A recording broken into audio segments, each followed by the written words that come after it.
I give credit for the script writing of Amy in this too, because this felt a little bit closer to how the earlier films did it, where Amy is more teenager than a little kid compared to something like the 70s versions, pretty much where they did a 20-something-year-old thing to play a 12-year-old. This masterpiece theater follows more of the footsteps of the first two versions, where they upgraded her to be something more of a teenager, 14, 15-year-old. This Amy is not as whiny as some of the other ones have been. I really liked John and Meg in this version. One of my favorite John and Meg moments in the book is when he defends Meg against Laurie's English visitors, who make fun of her being a governess. What was her name? Kate Vaughn. Kate Vaughn. She's the rich girl, and John is like, here in America, women like to work and be independent. And I love him. There was bits of that in this adaptation. There was the boat scene, but it sadly doesn't have the scene where he defends her. But it has a conversation between Meg and John about him going to the war, and Meg is worried about him. The whole scene when he is in the war and he gets wounded, to me it was like, this is breaking my heart. It felt very much like a lens how wives worry about the men they love, and I did really like the scene between Meg and Aunt March when John confesses his feelings. There is something about her expression when she is like, I love him. She's very excited. Oh my God, I do actually love him. They are just so adorable in this one. If you are a huge John and Meg shipper, over the other couples, this is one those you enjoy the most. There is a lot really great moments between them. I have to agree. It is a really good Meg and John adaptation. I have to say, there is a little bit more of Mr. March in this than some of the other ones. He is not as present in the other movies. At times, it is quite hard to spot him. Obviously, in the first part, he is in the war, and then in the second part, he is here and there. But this one actually, I think, highlighted a lot of those scenes.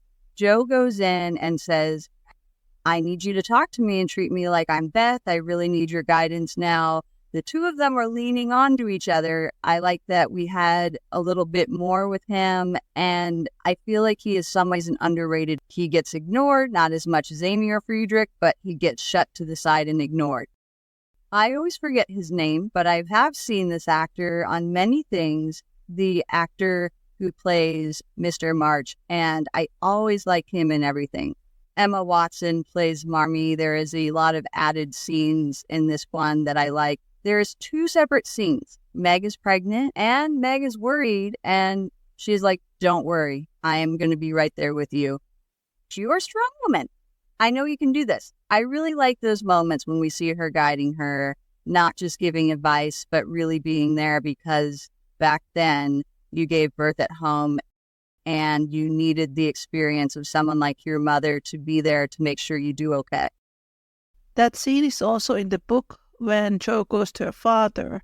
Dad, give me some comfort. I am having a hard time coping with all of this. I have read a couple fanfics where Jo is giving birth at home. Marmee is there and Friedrich is always there. I can only imagine. Have you ever seen the show Victoria? It was a really great show. I don't think it is coming back. There is a scene in the end of the first season where Victoria is giving birth and Albert is in the sitting room and she is trying to get all these guys out of there. She is screaming at them, get them out of here. I don't care if they see who this next heir is, and he is trying to shovel them out. But as soon as Victoria screams for Albert, he comes running in, holding her hand, and that is actually true. In real life, Albert was there for Victoria, and back then it was like, men don't get to be with women when they are giving birth, but he did for all of their children. I feel like that would be something that Friedrich would do. Wait, Joe, I'm coming. This one is pretty faithful. This one has a child servant in New York. Not an adult, an actual child, and she's not carrying laundry. She is carrying a bucket of coal. This is how Joe and Friedrich officially meet in this version. They see each other at breakfast around the table, but this is the first time when Joe and Friedrich in this adaptation talk, because he helps the little girl with the bucket. And Joe is like, that was so nice of you. And he says, I don't like when I see kids doing work that they should not be doing. I thought that was a really nice moment. It is really important part. Joe sees that he's good with kids and he is against child labor. Hello, friends. It is Niina from the Little Woman podcast.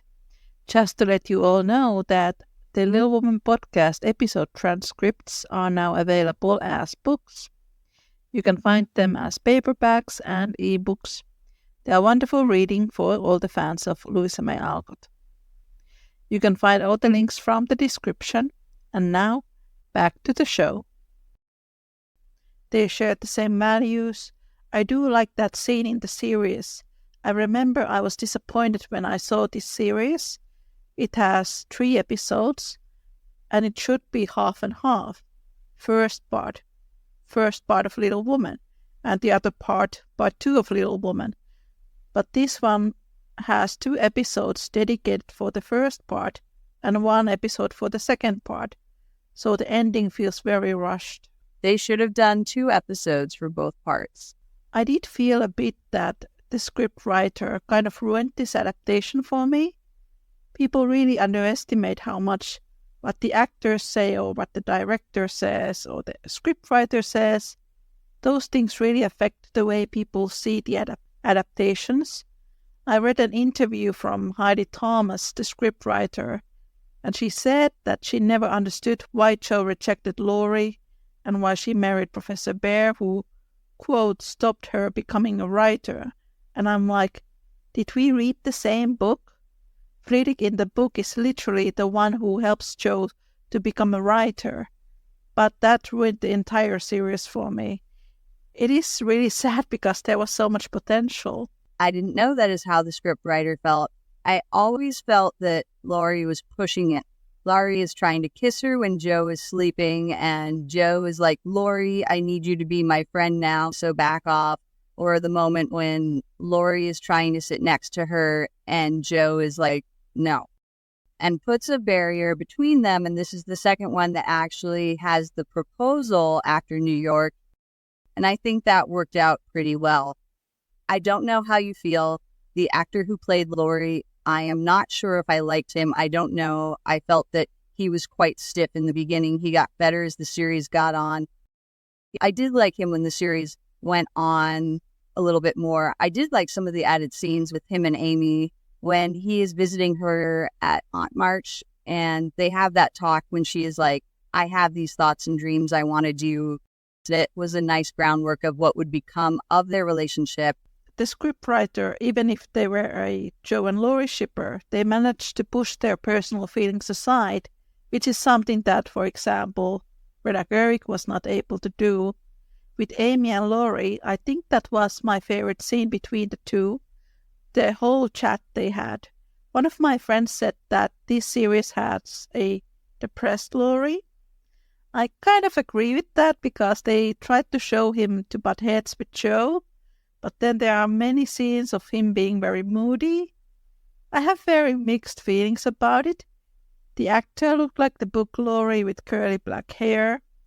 I know that Jonah Hauer's ancestors are from England and Germany, as I found out. So he's not Italian like the book Laurie, but he has some physical resemblance to the book Laurie.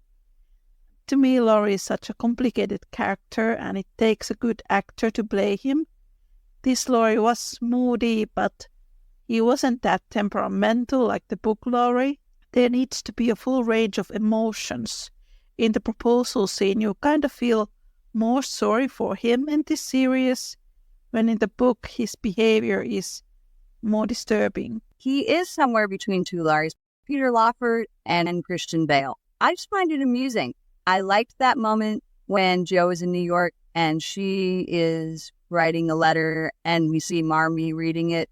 The part about Professor Bear, we see a shot of Laurie sitting on the ground just pounding. I found that so amusing. Early days of this podcast, I was on YouTube looking for clips from this adaptation for a video essay, and there were so many people in the comments saying Joe and Laurie are so incredibly romantic in this version.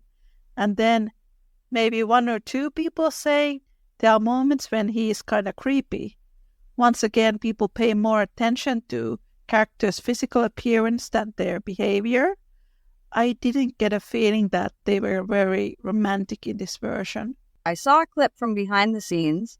It was maybe the director who was a Joe and Friedrich shipper, because they talked about their relationship, and Maya Hawke said that first, when I was young, I thought that Joe should be with Laurie, but now when I am older, I got it. And when I saw it, I thought it was nice she was on board with it.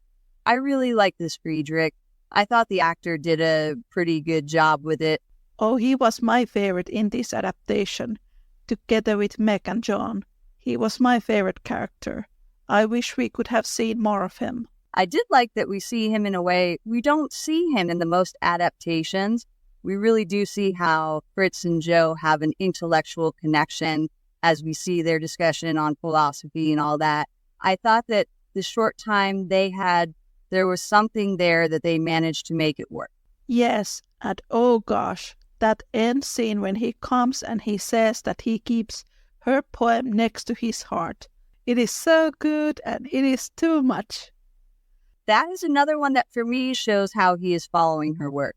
Like in the book, I like the little scene. I think you pointed it out in a post. I like the scene where when he comes to Concord and it is Amy that goes, "Don't worry, Joe, we all really like him." It definitely shows that family does like him, but it also shows how hers and Amy's relationship has progressed. Instead of them being in each other's throat, they are truly being sisters in that moment. Everybody loves your boyfriend. He is great, and I love him too, and I am glad for you. I love that scene so much. It is just like you said. It shows how their relationship has developed, and Joe does want her family's approval for Friedrich, who she loves. This one has the actual ending of the book, where everybody is at the picnic, out with their kids and all that. Not that even adaptations will go that far. They usually end right after Joe and Friedrich's proposal, which again, I can understand. When you are doing a movie, you may not have so much time. It is the world's most romantic proposal. I liked that they showed, kind of like they say in the book, this may not have been what I expected my happy ending to be, but I am still very happy with how my life turned out. It is a different castle, but I am very happy. That is very true to Louisa May Alcott. We discussed about this earlier. She was very lonely and sick in the end of her life, even though she was a millionaire. That is what Jo wants in the first part of Little Woman. She wants money and materialistic things, but then when she grows and becomes more an adult, she realizes that those are not the things that make her happy, and she gradually changes her mind. 2017 one, where would you like to put it? I think this one will be my 5th. I feel like we're going to shift a little bit because of the 2018 one. I really like that version, but at the moment we have number 194, number 233, number 349, number 478, number 5, 2017, number 670. That is where we are at the moment. I wanted to say that another thing that I like in the 2017 series is that there is a scene of Friedrich playing with the children. It is another one that has friends and email in it. There's a moment when not only are they playing, but where he and Joe are reading a fairy tale. It is in German, and she is reading it in English after that. I always thought that was a really nice scene. Yes. Mark Stanley was one of the youngest actors to play Friedrich. He was, I think, 28, if I remember correctly. And Friedrich is written to be 39 when Joe meets him for the first time. It is not a huge deal. I just thought it was interesting. I know a lot of people say that if you have a beard, it can make you look older. During that in Maya Hawke being 18 or 19, I think that helped to make him look older. He is obviously older, but not the book age. So you can go and say she is 25 and he is in his late 30s. They managed to age them in a believable way. I always ponder when people complain that Friedrich is an old man. In the book, he is written to be 39. I would not, in any circumstance, call that old. My mom and I had a conversation a few weeks ago. We were talking about how some celebrity had passed away, and I was like, he was still quite young. He was in his 70s. My brother was like, is that young? And I was like, he would have still had good 20 years ahead. He could have lived to their 90s. My mom was like, I don't think it was that old.